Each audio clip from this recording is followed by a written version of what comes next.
This course contains the information you'll need to pass the exam for Java Certified Programmer. This certification exam is intended for those who have some Java experience, so much of what you see in this course will be stuff you already know. But stay with it, because even inside the things that you already know, you may find something that's a surprise, or completely new, or different than you thought it was. And it's better to find out the surprises here than on the exam. This is not really a tutorial. That is, if someone has never seen Java before, this is not the course they're after. Everything you need is presented in detail, but things are not necessarily presented in a way or in an order that you can learn Java from scratch. While I'm explaining the details of one area of Java, I assume that you have an acquaintance with some of the other areas and don't explain them. I eventually do get to everything and explore it all in detail, but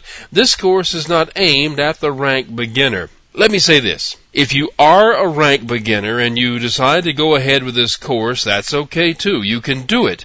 Just get a good reference and keep it at your elbow. You should already know a bit about Java programming, so I'm not going to bother showing you how to install Java. There are several ways of doing it anyway. If you need to shop for an IDE or an editor and a compiler, you'll need to find links to them, and you can find them here at my website. I constantly monitor this site to keep it up to date, so it should have what you're looking for.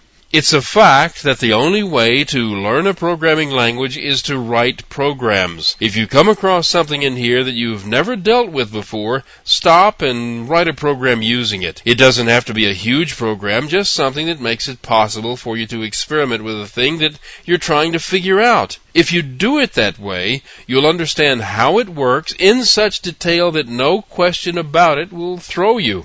I include lots of examples through this course because that's the best way to describe some things. And the source code of all the examples comes with the course. You can use these as a jump start to do your own experimenting. But my way of doing things is just that. It's my way. You have your own way, and you should write the code the way you understand it. Always. No two programmers work alike, so you'll probably find things in my code that you don't like, and that's okay. The questions and problems on the exam can fool you and cause you to get confused unless you are very clear on the subject. Don't let anything slip by. Make sure you understand the whole thing. This is a short course for such a lot of material, so don't let any point, no matter how small it may seem, get by you. Almost anything in here could show up as a question on the exam.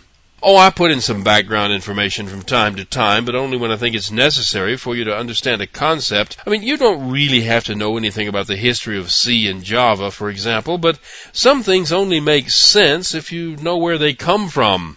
I've been teaching Java for several years, and I've found that there are certain things that need repeating. So you'll find that some things seem to pop up more than once in different contexts. These are not necessarily the hard parts, but they're the parts that people tend to forget when they're looking at a different area. Then again, some things I will explain just once and move on. If you want it again, you can look at the lesson again. The fact is that nothing in this course is more important or less important than anything else. Any one of them is likely to be on the test, and if you know it, you'll get that question right. If you don't know it, you'll get it wrong. In the end, it's a count of the number of right answers, not whether you answered the important ones. All I'm saying is, don't let any of it slip by you. Understand it all.